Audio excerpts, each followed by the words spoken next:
11. Kernel hardening and process isolation. Although the Linux kernel is already fairly secure by design, there are still a few ways to lock it down even more. It's simple to do. Once you know what you look for, tweaking the kernel can help prevent certain network attacks and certain types of information leaks. But fear not, you don't have to recompile a whole new kernel to take advantage of this. With process isolation, our aim is to prevent malicious users from performing either a vertical or a horizontal privilege escalation. By isolating processes from each other, we can help prevent someone from taking control of either a root user process or a process that belongs to some other user.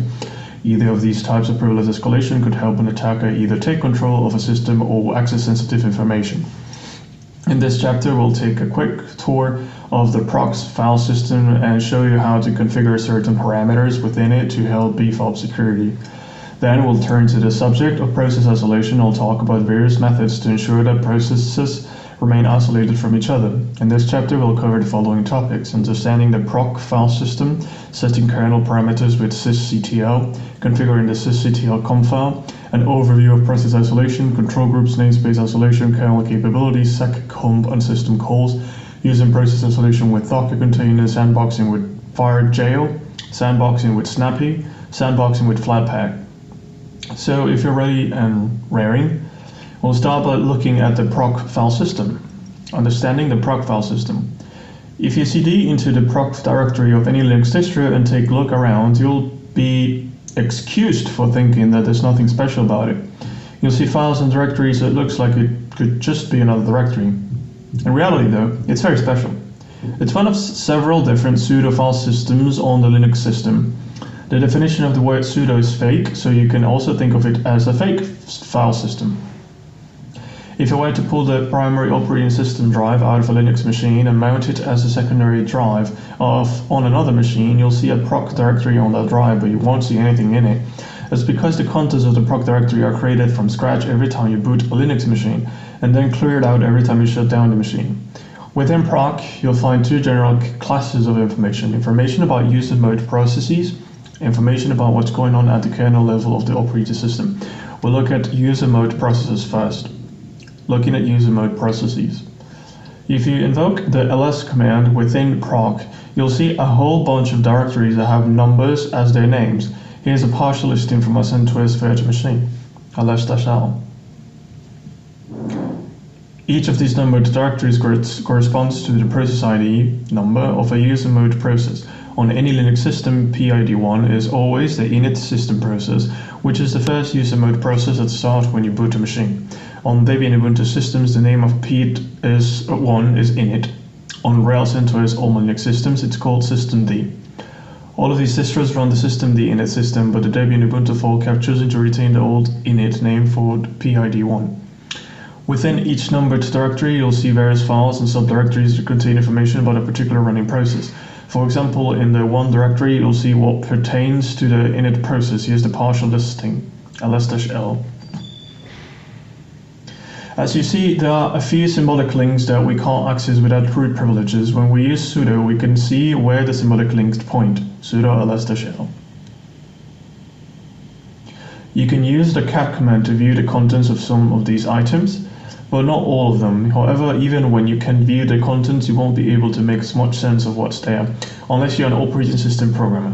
Rather than trying to view the information directly, you're better off using either top or ps, which pull the information from proc and pass it so that humans can read it. I'm assuming that most of you are already familiar with top and ps. For those who aren't, here's a short explanation. PS provides a static display of what's going on with your machine's processes. There are loads of option switches that can show you different amounts of information. My favorite PS command is ps-aux, which provides a fairly complete set of information about each process.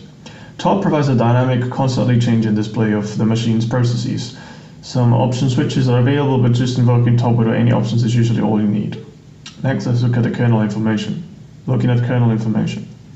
Within the top level of proc, the files and directories that have actual names contain information about what's going on with the Linux kernel. Here's a partial view, ls-l.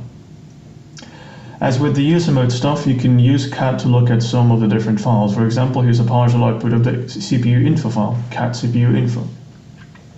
Here you can see the type and speed rating of my CPU, its cache size, and the fact that this CentOS VM is only running on one of the host machine's 8 CPU cores. Doing this on the Fedora host operating system would show information about all 8 of the host machine's cores.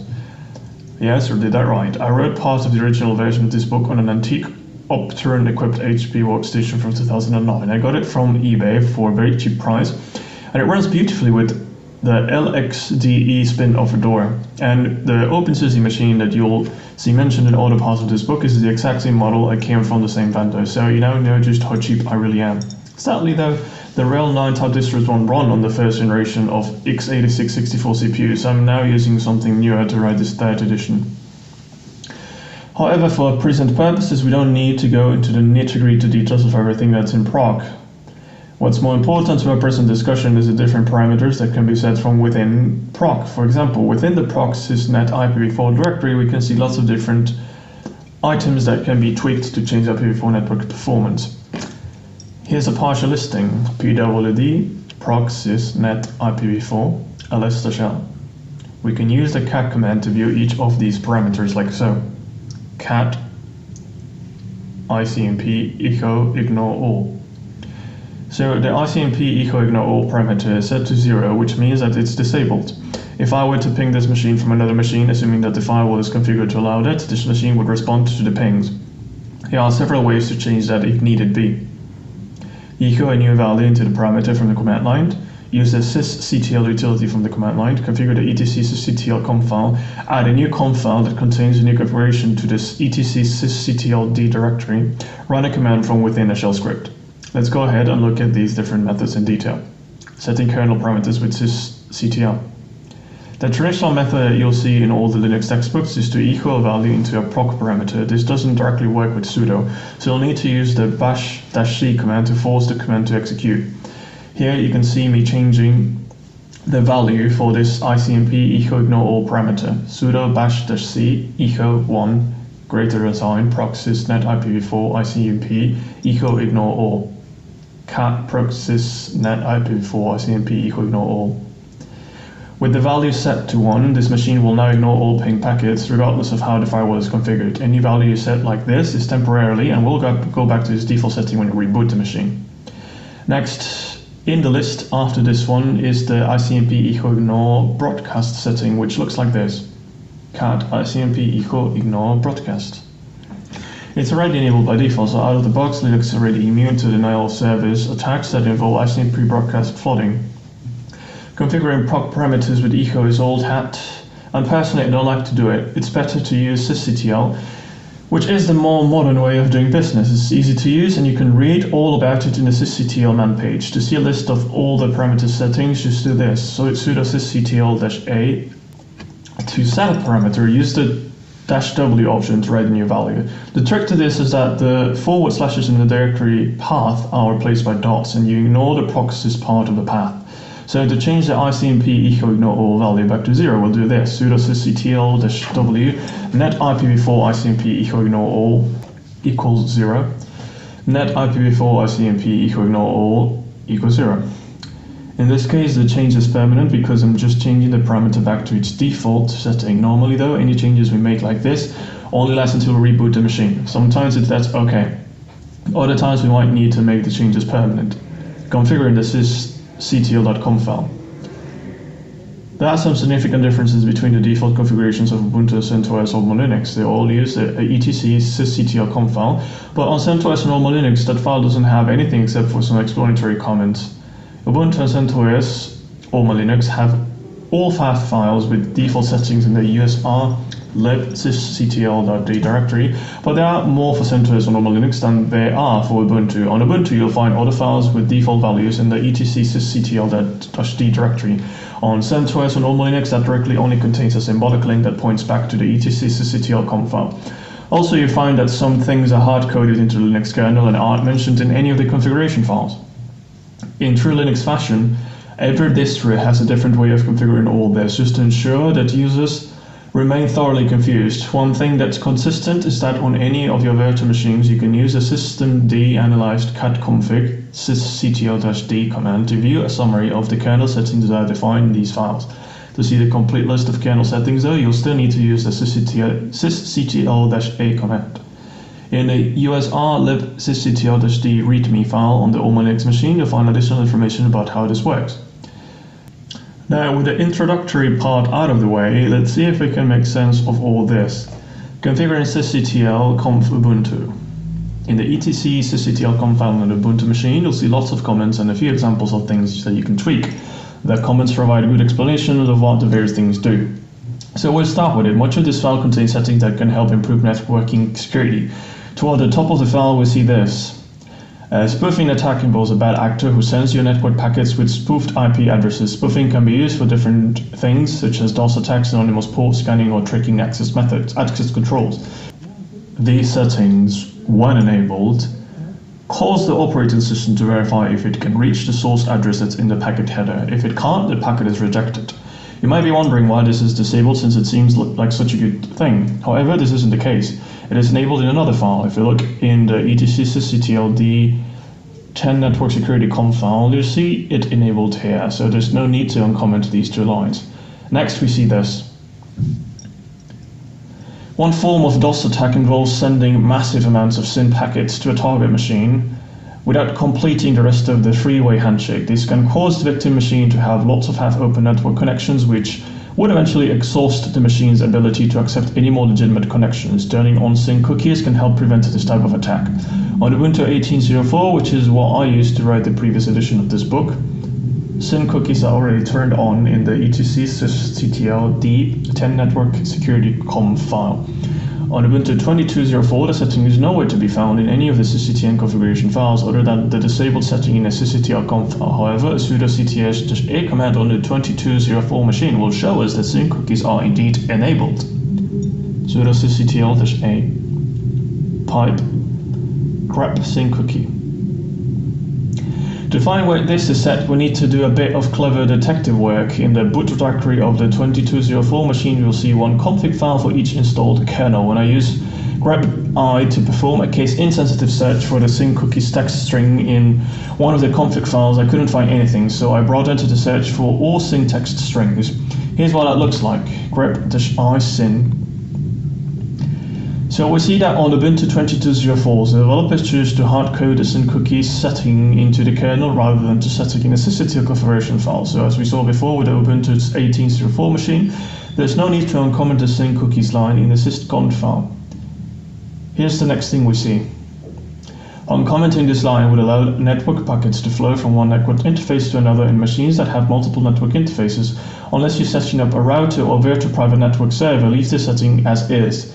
We've been looking at nothing but IPv4 stuff so far. Here's one for IPv6. In general, you also want to leave this one commented out as it is now. Disabling stateless address configuration on machines in an IPv6 environment would mean that you need to either set up an DHCP-v6 server or set a static IPv6 addresses on all hosts. Next section controls ICMP redirects. Allowing ICMP redirects can potentially allow a man-in-the-middle attack to be successful. Uncommenting the two lines in the top section of the snippet would completely disable ICMP redirects. The bottom line in the bottom section allows redirects, but only if they come from a trusted gateway. This one is a bit deceiving because even though this line is commented out and even though there's nothing about this in any of the other configuration files, secure redirects are actually enabled by default. We can see this by filtering our sysctl-a output through grep. Sudo sysctl-a pipe grep secure redirects.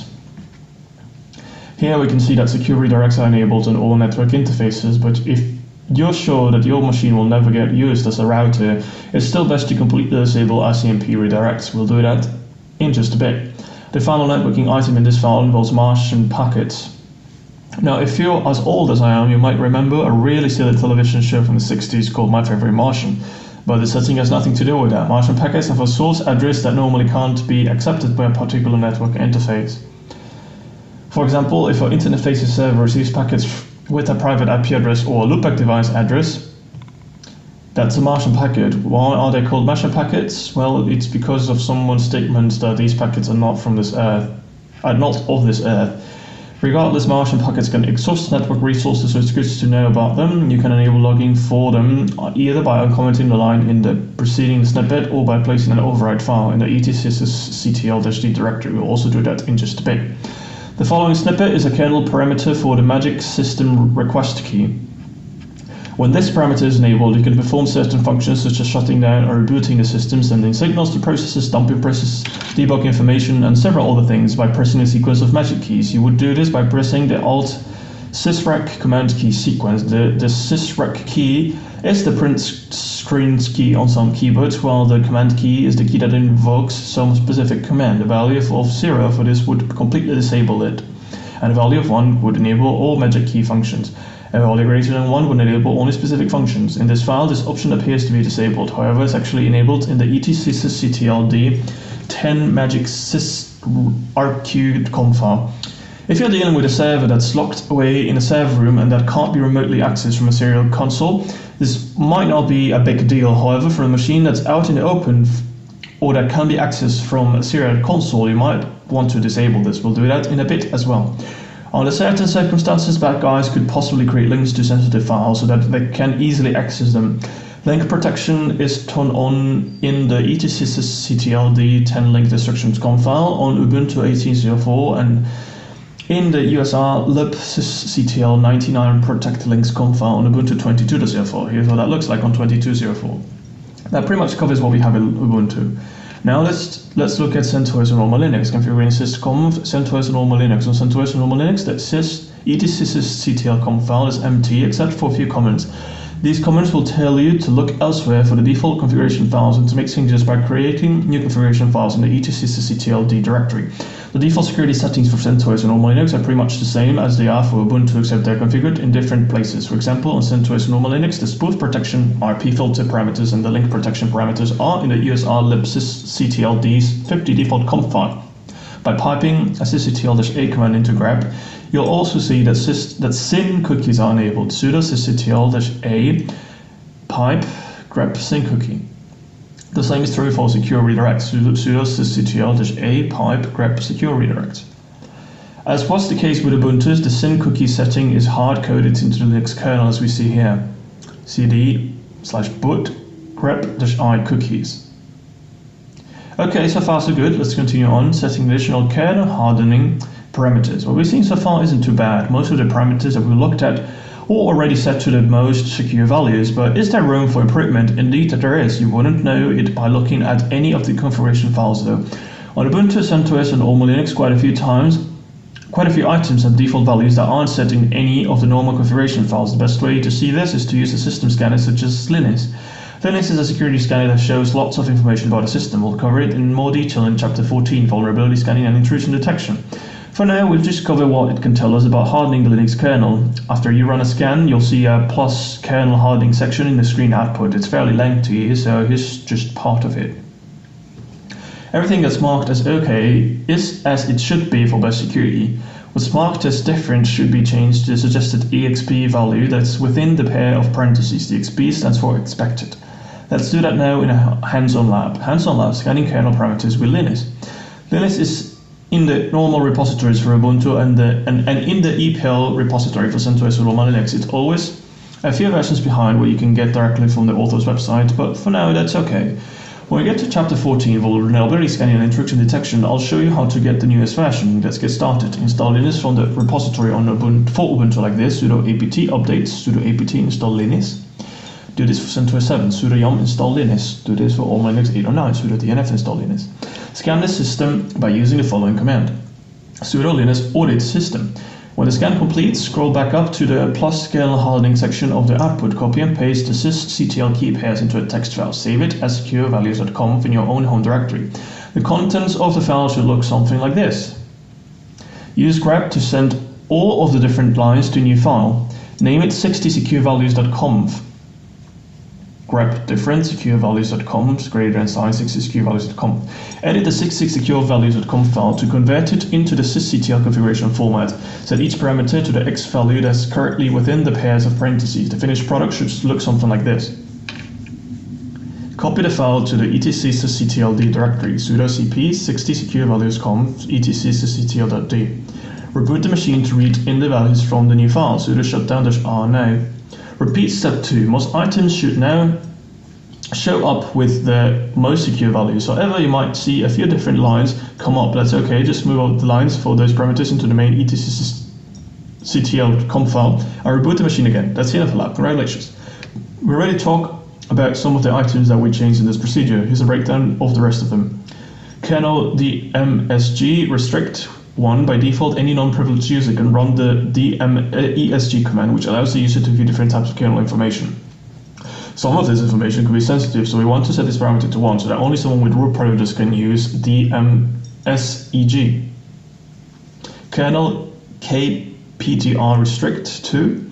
This setting prevents proc from exposing kernel addresses in memory. Setting this to 0 completely disables it, while setting it to 1 prevents non-privileged users from seeing the address information. Setting it to 2, as we have here, prevents anyone from seeing address information regardless of the person's privilege level. Note though that setting this to either 1 or 2 could prevent certain performance monitor programs such as perf from running. If you absolutely have to do performance monitoring, you might have to set this to 0. That's not as bad as it might sound, because having the kernel dmesg restrict 1 setting in place can help mitigate this issue. Kernel yama ptrace scope 1, 2, 3. This places restrictions on the ptrace utility, which is a debugging program that the bad guys can also use. 1 restricts ptrace to only debugging parent processes. 2 means that only someone with root privileges can use ptrace, while 3 prevents anyone from tracing processes with ptrace. In this section, you'll learn how to configure various kernel parameters to help lock down your system. Next, we'll lock things down even more by restricting who can view process information, preventing users from seeing each other's processes. By default, users can use a utility such as ps or top to see everyone else's processes, as well as their own. To demonstrate this, let's look at the following partial output from a ps-aux command. ps-aux. Even with just my normal user privileges, I can view processes that belong to the root user and various system users, as well as my own. And if any of my cats were logged in, I'd also be able to view their processes. This information can be quite useful to an administrator, but it can also help the bad guys. This information can help Joe or Jane hacker plan an attack on your system, and it may also even reveal some sensitive information. The best way to deal with this is to mount a proc file system with a hide PID option, as long as you're not working with some sort of RHEL 9 type distro. This feature has been disabled for the RHEL 9 type distros, so don't try this on any of your old Linux machines. Not only will it not work, it could break your machine. On an Ubuntu 7.2.7 or Omen Linux 8 VM, you can do this by adding a line to the end of the etc fs tab file like so. Proc hide pid 200, then remount proc like so, sudo mount -o remount proc. Now, any user who doesn't have sudo privileges can only view his or her own processes. Pretty slicker. The 3 values for the hide IP option are as follows. This is the default, 0, which allows all users to see each other's processes. 1, this allows all users to see other users' processes directories within proc. However, users will only be able to cd into their own process directories. Also, they'll only be able to see their own process information with ps or top. 2, this hides all other user process information, including the process directories within proc. Now that you've seen the inner workings of proc file system and how to configure it for their security, let's look at process isolation. Understanding process isolation. A primary objective of any network intruder is to gain the privileges that are required to perform his or her dirty deeds. This normally involves logging in as normal user and then performing some sort of privilege escalation. A vertical escalation involves obtaining root privileges, while a horizontal escalation involves gaining the privileges of some other normal user. If the normal user has any sensitive documents in folders that he or she can access, then a horizontal escalation might be all that the intruder requires. Discretionary access control and mandatory access control can help out, but we also want to isolate processes from each other and ensure that processes run with only the lowest possible privileges. When planning a defense against these type of attacks, consider that the attacks could come from either outsiders or insiders. So yes, you do need to guard against attacks from your organization's own employees. In this section, we'll look at the various Linux kernel features that facilitate process isolation, and we'll look at some cool ways to use these features, understanding contra groups, C groups. Contra groups, more commonly called C groups, were introduced back in 2010 in Red Hat Enterprise Linux 6. Originally, they were just an add-on feature, and a user had to jump through some hoops to manually create them. Nowadays, with the advent of the systemd init system, C groups are an integral part of the operating system, and each process runs in its own C group by default. When I wrote the first 2 editions of this book, all enterprise-grade systemd-based Linux distros were running C groups version 1. Now, though, they all switched to C group version 2. Yes, that really is C groups for version 1, and C group for version 2. I have no idea why.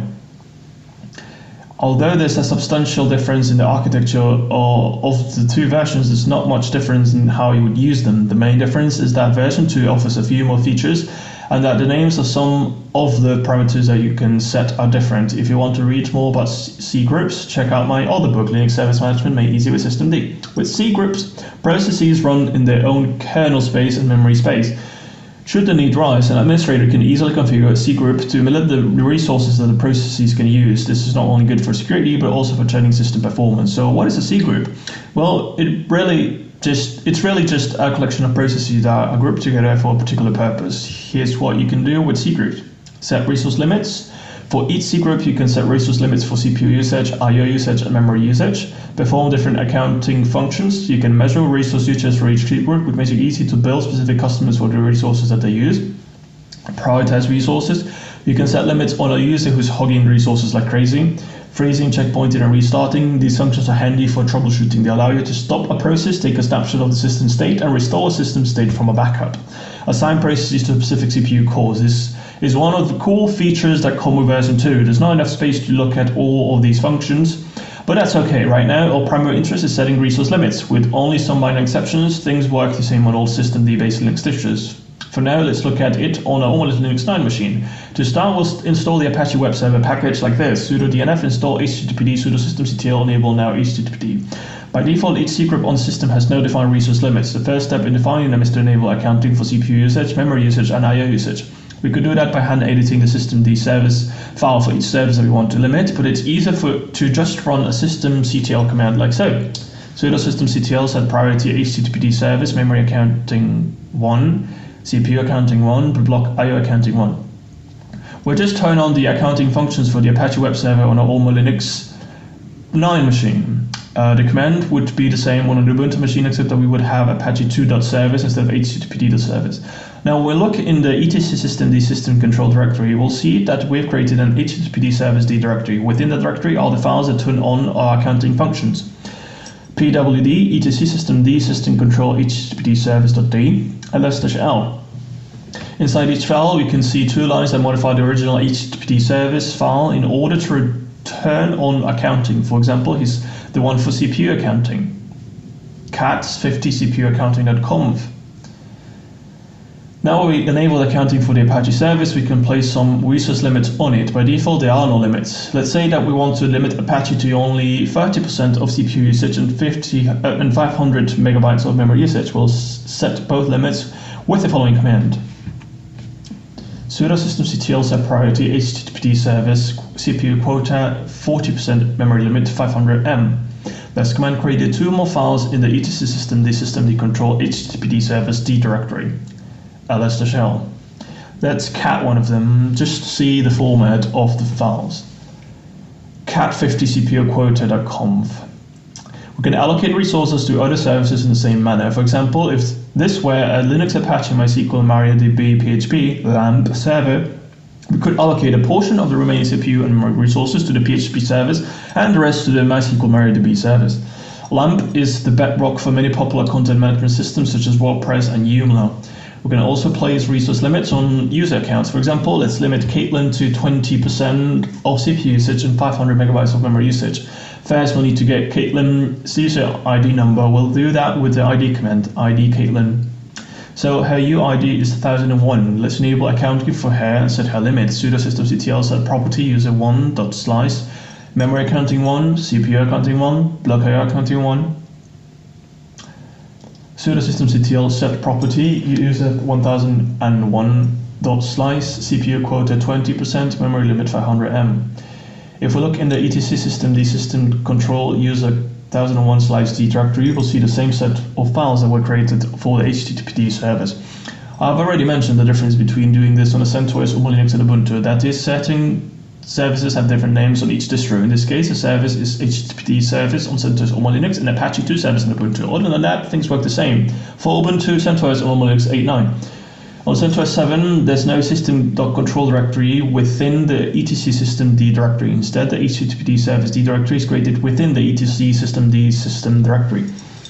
When I try to set limits for Caitlin for the first time, again with UID 1001, CentOS 7 wouldn't allow me to do it until Caitlin logged in to activate her slice. Her files were created in the run system D system user 1001 slice.d directory, which only contains ephemeral runtime files.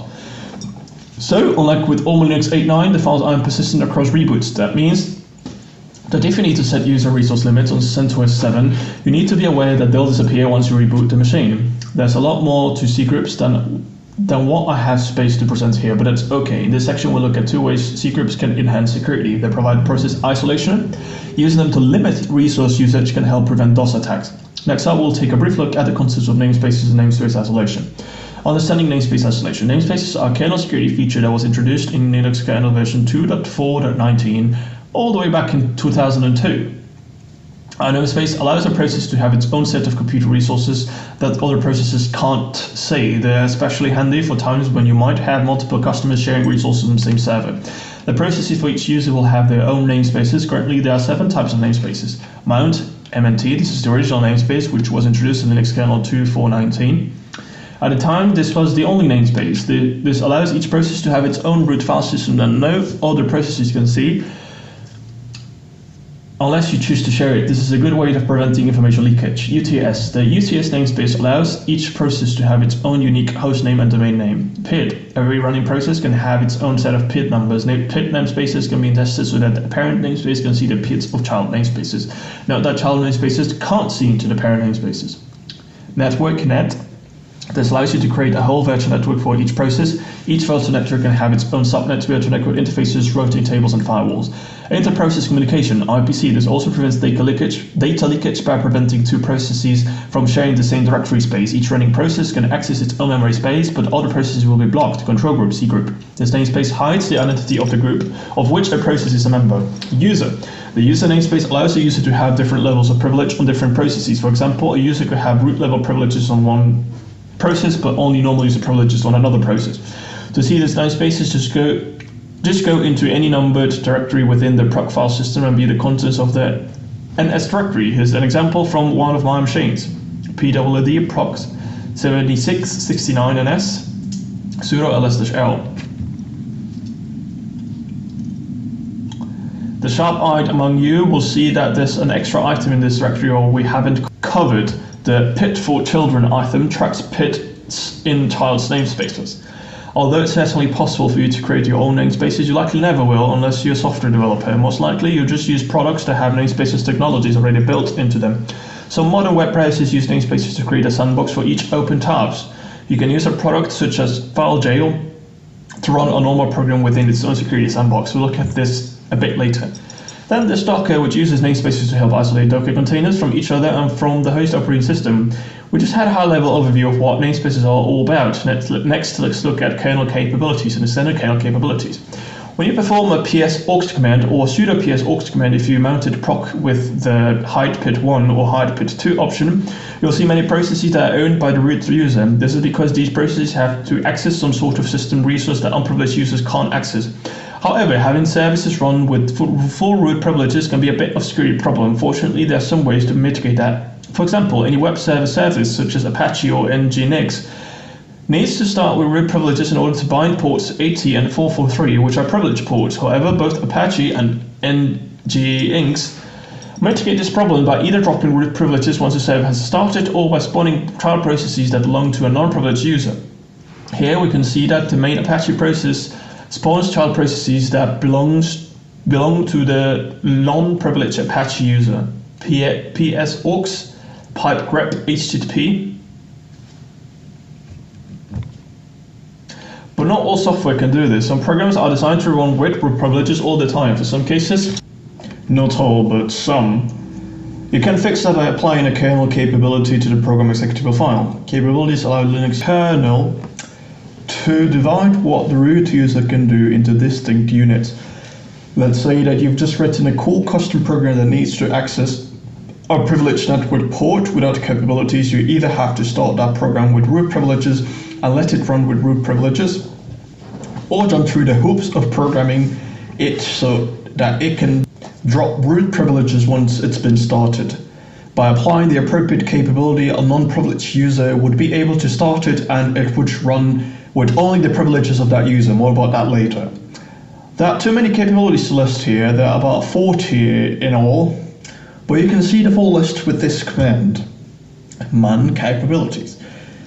Returning to our previous example, let's say that we need to use Python to set up a very primitive web server that any non-privileged user can start. We have to do this with Python 2 because it doesn't work with Python 3. Let's do this on an old Linux 8 machine because Python 2 isn't available for either old Linux 9 or Ubuntu 22.04. The command for running a simple Python web server is python 2-m simple http server 80. However, this won't work because it needs to bind to port 80, which is the privileged port that's normally used by web servers. At the bottom of the output from this command, you'll see the problem. Prefacing the command with sudo will fix the problem and allow the web server to run. However, we don't want that. We much rather allow non-privileged users to start it, and we much rather have it run without root user privileges. The first step in fixing this is to find a Python executable file like so, which Python 2.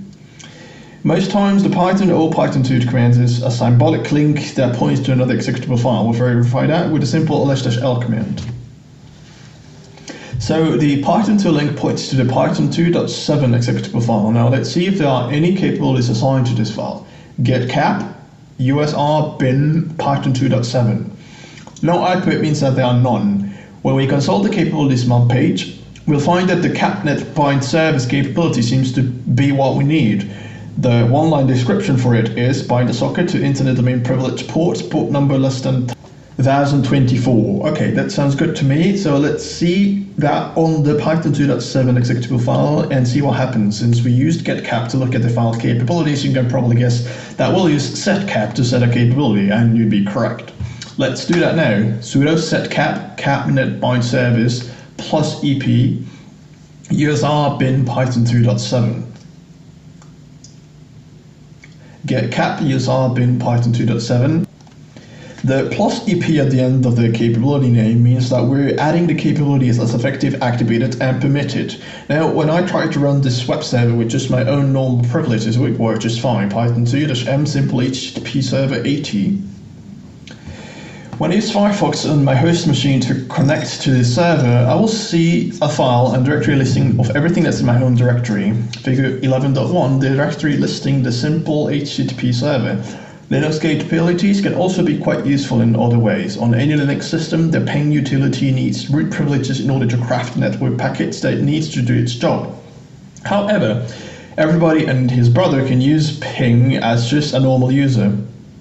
If you look at the ping executable file on certain Linux distros, you'll see that two capabilities have been assigned to it by the Linux maintainers, as we see here on a CentOS 7 machine. Get cap usr bin ping. Note that neither of these capabilities is set for either on Linux 8 or 9, and only the capnet raw capability is set for Ubuntu 22.04. As cool as all this seems, there are some downsides. Trying to figure out exactly which capabilities a program needs isn't always straightforward. In fact, it can require a good bit of experimentation before you can get things right. Setting capabilities isn't a cure-all. A lot of times you'll see that setting a specific capability still won't allow the program to do what you need it to do. Indeed, there may not even be a capability that will allow the program to function without root privileges as you want it to. Performing a system update could replace executable files to which you've assigned capabilities. With ping, we don't have to worry about this since the capabilities were set by the Linux maintainers. Okay.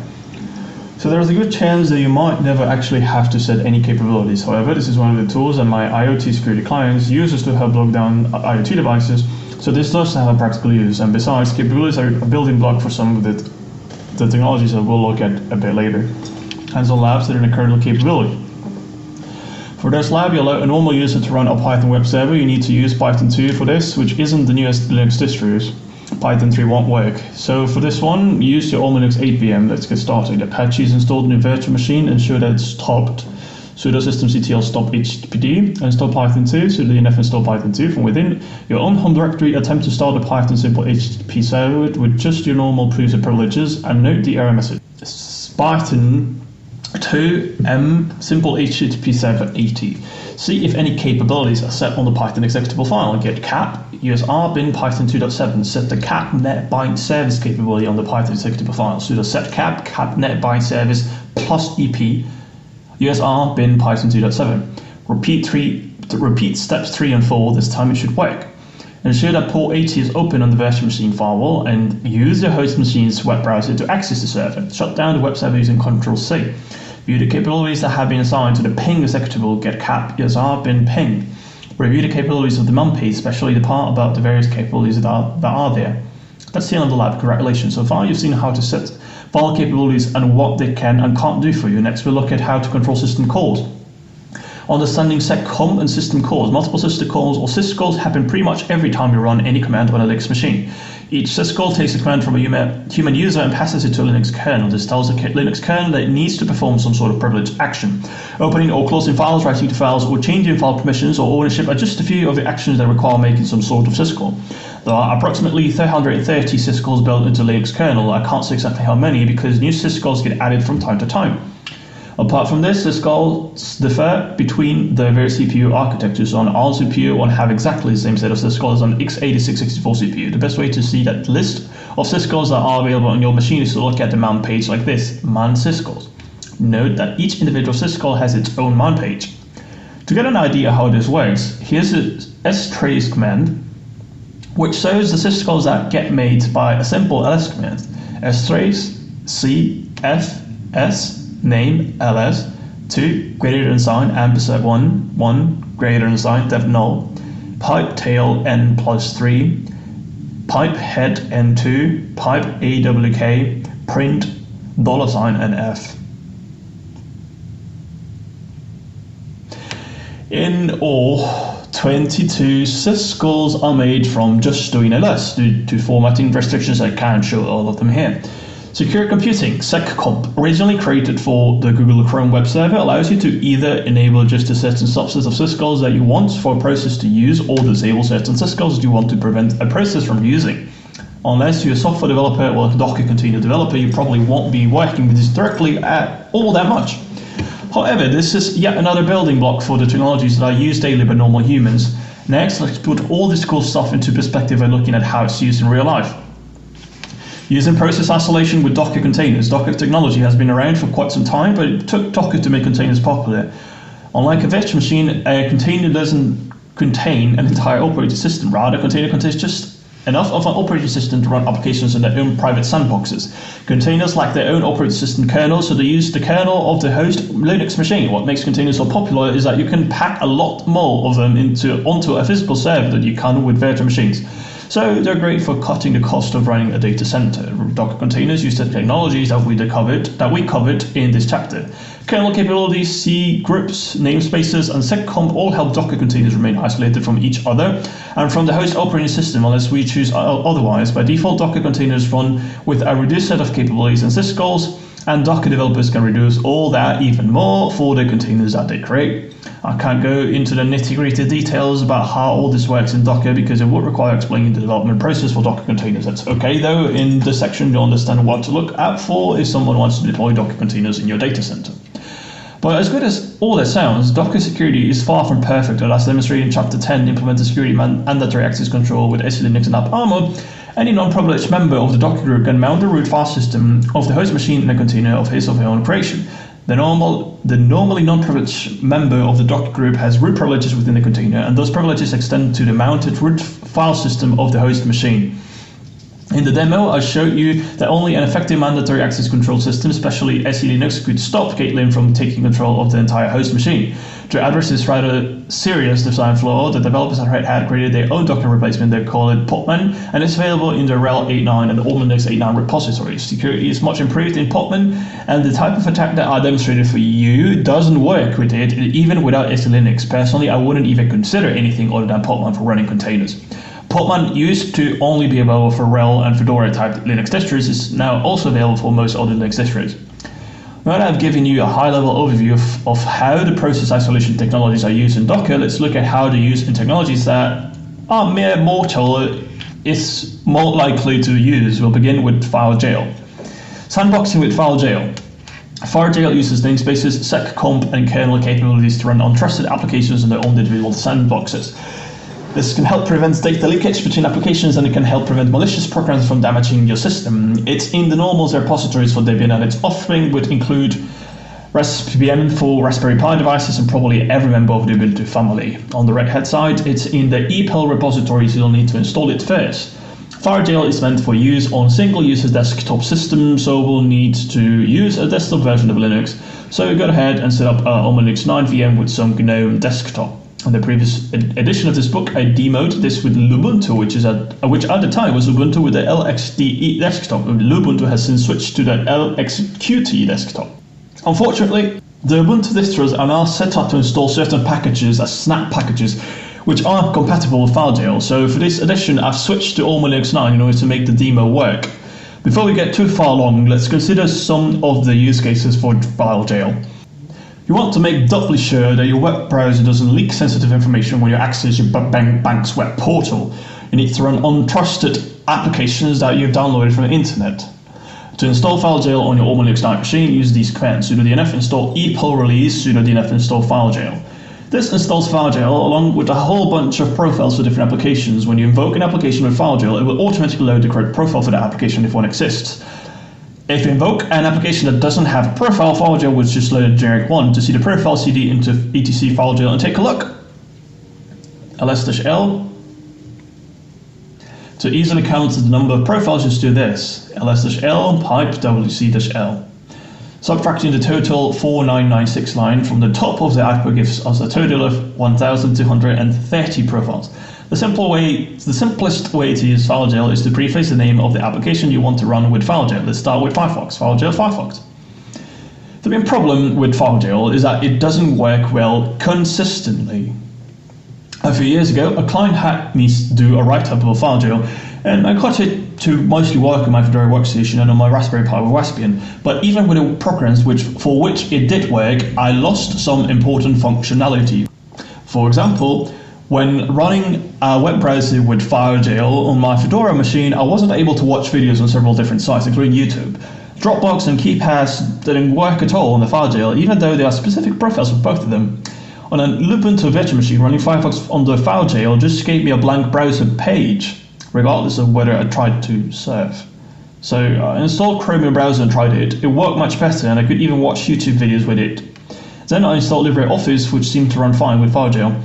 Among the many options that FileJail offers is the option to ensure that programs run either without any kernel capabilities enabled or just with the capabilities that you specify. Something that the man page recommends is to drop all capabilities for any programs that don't require root privileges. So for Chromium, we'll do this: FileJail, caps drop all, Chromium browser. So what if you just want to start your applications from the start menu the way that you normally would, but still have FileJail protection? For that, you can do this: sudo fire cfg. This command creates symbolic links in the USR local bin directory for each program that has a FileJail profile. They look something like this. If you find that a program doesn't work on the FileJail, just go into USR local bin and delete the link for it. Now you want to be aware of a very curious thing with the FileJail documentation. In both the FileJail man page and on the name page of the Filevault website, it says that you can use FileJail to sandbox desktop applications, server applications, and user login sessions. However, if you click on the documentation tab of the FileJail website, it says that FileJail is only meant for single-user desktop systems. That's because in order to do its job, the FileJail executable has to have the suite permission bit set. The FileJail developers consider it a security risk to allow multiple users to access the machine with this suite program. Alright, that's enough talk. Let's get some practice in. Hands-on lab using FileJail. For this lab, you'll use an Alma Linux 9 virtual machine with the GNOME desktop. Let's get started. Create an Alma Linux virtual machine with the GNOME desktop option. Install the EPEL repository and update the VM with these commands: sudo dnf install EPEL release, sudo dnf upgrade, then reboot the machine. Install FileJail, LibreOffice and Chromium. Sudo dnf install FileJail, LibreOffice X11 Chromium. In one terminal window, start Chromium without any kernel capabilities. FileJail, caps drop all Chromium browser. Surf to various websites to see if everything works as it should. In another terminal window, start LibreOffice, also without any capabilities.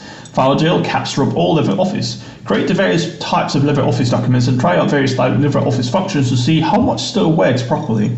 Shut down both Chromium and LibreOffice. Configure FileJail so that automatically sandboxes every application you start, even if you do this from the normal start menu. Sudo fire cfg. Look at the symbolic links that were created. ls-l usr local bin. Try to open Firefox from the normal menu and verify whether or not it works. Then shut down Firefox to be able to run Firefox without FireGel. Just delete its symbolic link from the user local bin directory like so. Sudo remove usr local bin Firefox. Try to run Firefox again. You should see that it starts normally. You completed the slide. Congratulations. There are a lot more file jail options than what I can show you here. For more information, see the file jail man page and the documentation on the file jail website. So far, you've seen both the good and the bad of using file jail. Next up, we'll look at a couple of universal packaging systems for Linux. Sandboxing with Snappy. In the Windows world and the Mac world, operating systems and the applications that they can run are sold independently of each other. So you buy a computer that runs either Windows or Mac OS, and then you buy the application separately. When it comes to doing updates, you have to update the operating system and then update this application separately. In the Linux world, most applications that you'll ever need are in the repositories of the Linux distro. To install an application, just use the distro package management utility, apt, yum, dnf, or whatever else to install it. However, this has turned out to be both a blessing and a curse. It does make it easier to keep track of your applications and to keep the latest bug fix and security updates installed, but unless you're running a wrong release distro such as Arch, the application packages will become out of date before your Linux distro is alive. That's because the distro maintainers use application versions that are current when the distro version is released, and they don't upgrade the new application versions until the next version of the distro is released. This also makes things hard for application developers because each family of Linux distros uses its own packaging format. So wouldn't it be nice to have a universal packaging format that works across all Linux distros and that can be kept up to date with ease? Universal packaging began several years ago with app image packages. However, they never really caught on that well, and they don't provide any sandboxing features, so this is all I'll say about them. Next came Ubuntu's Snappy system, which allows developers to create snap packages that are supposed to run on any system on which the Snappy system can be installed. Each snap application runs in its own isolated sandbox, which helps protect the system from malicious programs. Each snap package is a self-contained unit, which means you don't have to worry about installing dependencies. You can even create snap packages for servers that contain multiple services. The snapd daemon constantly runs in the background, automatically updating both itself and any installed snap applications. As good as this all sounds, there are a couple of things about Snappy that make it a bit controversial. First, the Ubuntu folk refused to release the source code for the Snappy application server, so it's not possible to look at the source code, and it's not possible to set up your own local Snappy server. If you develop snap packages and want to deploy them, even if this is just on your own local network, you have no choice but to use the central snap package portal that's run by Canonical, Ubuntu's parent company. This does fly in the face of software freedom, which the whole GNU Linux ecosystem is supposed to represent. However, the Canonical folk do it this way to verify the security of snap packages that get served out.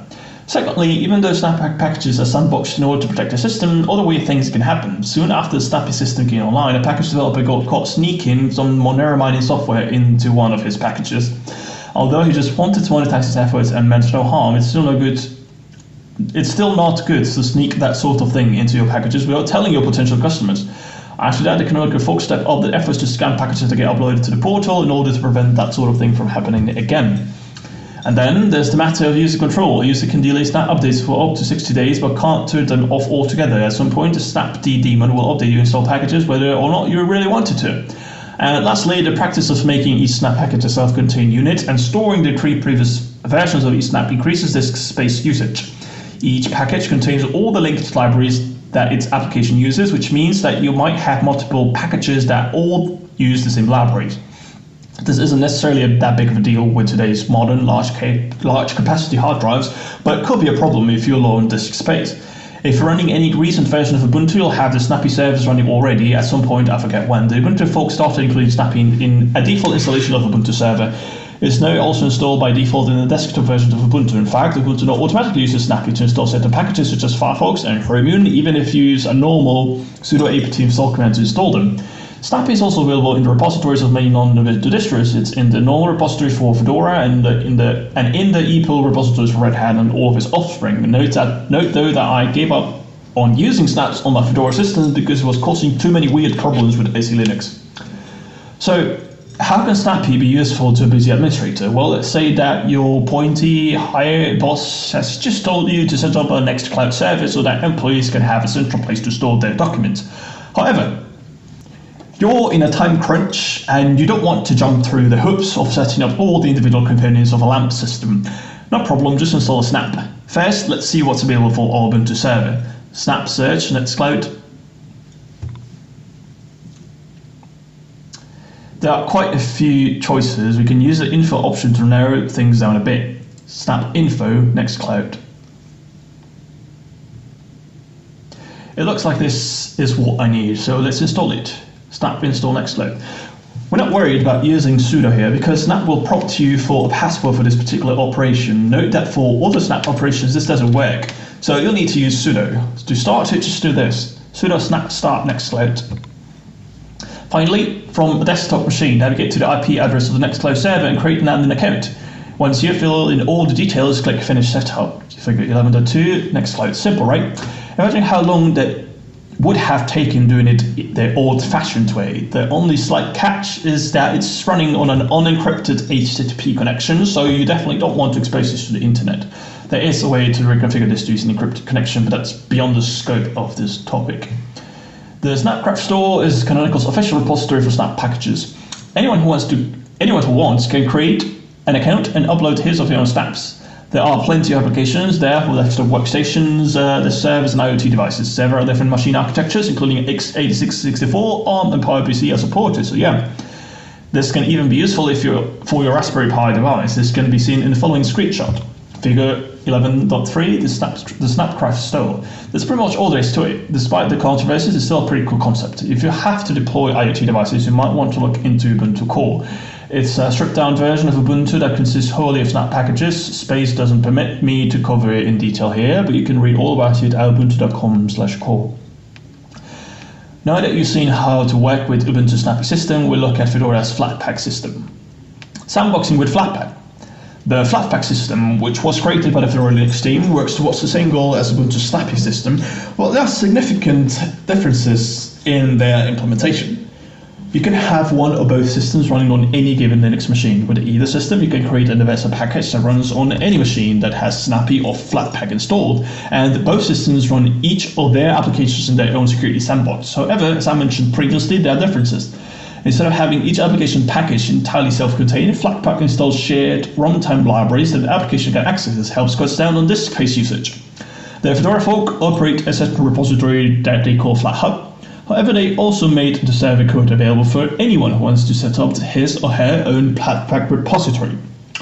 Flatpak requires just a tiny bit more effort to set up because after you install it, you have to configure it to use the desired repository. The Snapcraft store has packages for server, desktop, and IoT use. FlatHub mainly has desktop applications. Depending on which distro you're running, you may or may not already have the Flatpak system installed. On Debian Ubuntu system, install with these commands: sudo apt update, sudo apt install Flatpak. On Rails, CentOS, Orm Linux, and Fedora system, there's a good chance it's already installed. If it isn't, just install it with the normal yum or dnf commands. After you installed Flatpak, go to the Flatpak quick setup page to see how to configure it. Click on the icon for the distro you're running and follow the directions. You'll find quick setup. This page here, flatpak.org/setup. After installing the repository, restart the machine. After the machine has rebooted, you'll be ready to install some applications. To pick one, go to the Flatpak website and browse it until you find something you want. You'll find Flatpak here, flatpak.org/home. Let's say that you browsed through the apps and found the Bookworm ebook reader. Click on the link to go to the Bookworm app page. You'll see an install button at the top of it. If you click on that button, you'll download the install file for Bookworm. To install it, you'll still need to type a command at the command line. The best bet is to scroll down to the bottom of the page where you'll see the command that will both download and install the app at the same time. Figure 11.4, the FlatHub repository. There's also the command to run the app, but you might not need it. Depending on which distro you're running, you might or might not have an icon created for you in your start menu. Flatpak sometimes requires admin privileges, sometimes it doesn't. Whenever it does, it will prompt you for a password, so there's no need to preface your Flatpak commands with sudo. Unlike Snappy, Flatpak doesn't automatically update its apps. You have to do that yourself by correctly implementing this command, Flatpak update. In this section, we look at the basics of using the Snappy and Flatpak universal packaging systems, which each one, developers can package the applications with just once instead of doing it multiple times with multiple types of packages. And users can use them so that their applications are always up to date instead of having to stick with the more outdated versions that are in the distro repositories. And in keeping with the overall context of this book, understand that by running applications in their own isolated sandboxes, both of these systems provide an extra measure of application security. Summary. So another big chapter is behind us, and we've seen lots of cool stuff. We started by looking at the proc file system and how to configure some of its settings for the best security possible. After that, we look at how cgroups, namespaces, kernel capabilities, and seccomp can be used to isolate processes from each other. We wrap this chapter up with some examples of utilities and package management systems that use these cool technologies. In the next chapter, we'll talk about different ways you can scan, audit, and harden your systems. I'll see you there. Questions? Which of the following is true? Proc is just like any other directory in the Linux file system. Proc is the only pseudo file system in Linux. Proc is one of several pseudo file systems in Linux. 4. You can set values for proc parameters with a systemctl command. Which of the following commands would you use to set a value for a proc parameter? Sudo systemctlw, sudo sysctlw, sudo procctlw, sudo sysctlo, sudo systemctlo.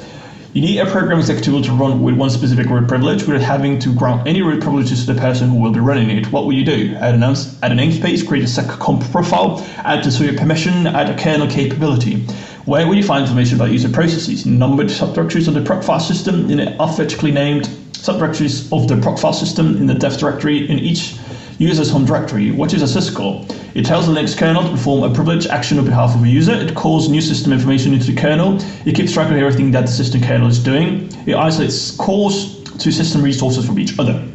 On non-Rel 9 type Linux distros, what is the best way to allow users to only see information about their own processes? Add the hide IP equals 2 option to the kernel startup parameters in the group configuration. Add the no pid equals 1 option to the kernel startup parameters in the group configuration. Add the no pid 1 option to the etcfs tab file. Add the hide IP1 option to the etcfs tab file.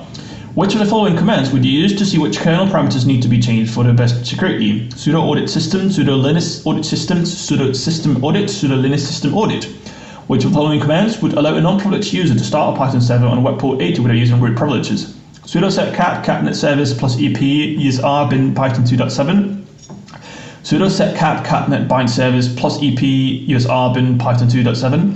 Sudo get cat net bind service ep usr bin python 2.7. Sudo set cat net service plus ep usr bin python 2.7.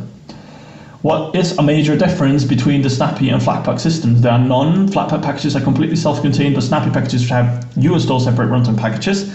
Snappy packages are completely self-contained, but Flatpak packages have you install separate runtime packages.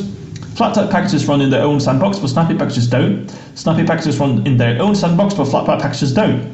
We need to limit the number of syscalls that your Docker container can make. How would you do that? Create a container in its own secret and configure the syscall limits for that secret. Create the container in its own namespace and configure the syscall limits for that namespace. Run the container on the file jail. Create a container with seccomp profile.